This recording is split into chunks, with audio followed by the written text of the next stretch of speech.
আসসালামু আলাইকুম সম্মানিত সুধী। এই মুহূর্তে নতুন একটা বাগান বাড়ি আপনাদের মাঝে নিয়ে আসলাম।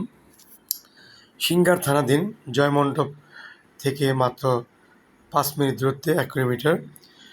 হেমাদপুর থেকে 15 থেকে 20 মিনিট দূরত্বে এই বাগান বাড়িটি অবস্থিত।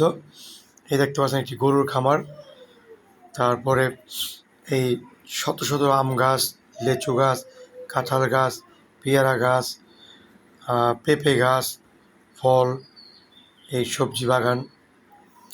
এই জমিটার পরিমাণ হচ্ছে 600 শতাংশ, 3 পর্চার জমি। কলা গাছ আছে এখানে, ডিজাইন কিনে কোনো ভেজাল নাই। এই দেখতে পাচ্ছেন কী সুন্দর আম। আম দেখে আমি মুগ্ধ হয়ে গেছি। এত এত আম, খাওয়ার মানুষ নেই, এত আম। পানি ফল গাছ, অনেক গাছ এখানে আছে। প্রিয় দর্শক, যারা এই বাড়িটি কিনতে চান, বাগান বাড়িটি, তারা অবশ্যই আমার স্ক্রিন দেওয়ার নাম্বার যোগাযোগ করবেন। অ্যান্ড এই দেখেন একটু ছোটো একটা পুকুরও আছে। এই 20 শতাংশের মধ্যে একটা 30 শতাংশ একটা পুকুর আছে। আর দেখতে পাচ্ছেন কত সুন্দর জাম্বুরা, মালটা, এটা হলো মালটা। আর খুব সুন্দর সুন্দর এগুলি মালটা। এটি একটি মুরগির খামার আছে। আর ওষুধি ফল গাছ, ফুল গাছ। এই জমিটি ঢাকার থেকে যারা আসতে চান, একদম খুব সুন্দরভাবে আসতে পারবেন। ঢাকা মিরপুর থেকে, মহৎপুর থেকে, একদম হেমাদপুর থেকে খুব কাছাকাছি। এই দেখছেন কী সুন্দর পেঁপে। এই বাড়িটি একদম নিরিবিলি পরিবেশ, নিষ্কণ্টক জমি, কোনো ভেজাল নাই একদম। এই পেঁপে গাছ দেখতে পাচ্ছেন, খুব সুন্দর, একদম সতেজ বাতাস।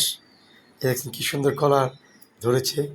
এই তো বড় আম, এত আম এখানে, খাওয়ার মানুষ নেই।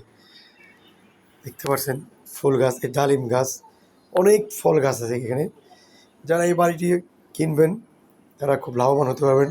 অলরেডি ফল গাছ লাগানো, আর ছোট্ট একটি ঘরও আছে এখানে, আপনি দেখতে পাচ্ছেন। এই ঘরে রাতে দিনে থাকতে পারবেন। প্রিয় দর্শক, এই বাগান বাড়ি অত্যন্ত খুব চমৎকার একটি বাড়ি, সিংগার থানাধীন জয়মন্ডপ গ্রামে, খানবাড়িয়া ইউনিয়ন, খানবাড়িয়া গ্রাম। এই দেখতে পাচ্ছেন জমিটির প্রথম মুখ একদম দেখাচ্ছি। এই পাশে ওয়াল করা, গেট করা। এই সুন্দর, এখন আমি বাড়ি চলে যাচ্ছি। এই দেখতে পাচ্ছেন পাকা রোড, জমির সাথেই, একদম বাগান বাড়ির সাথেই এই 25 ফিটের পাকা রোডটি, এই ওয়াল করা জায়গাটা। এত সুন্দর বাড়ি, বাগান বাড়ি আমার চোখে কখনো পড়েনি। যারা পলিসি দেওয়া যায় ল্যান্ড মিডিয়ার কাছ থেকে বাড়িটি কিনতে চান, তারা অবশ্যই আমাদের দেওয়ার নাম্বার যোগাযোগ করবেন। এখানে দাড়ি টুপিওয়ালা কিছু মিডিয়া আছে, তাদের কাছে কখন বিশ্বাস করবেন না। এই মিডিয়াগুলি অত্যন্ত ভয়ঙ্কর এবং বাটপার। ধন্যবাদ জানিয়ে আজকে ভিডিও এখানে শেষ করলাম। আল্লাহ হাফেজ।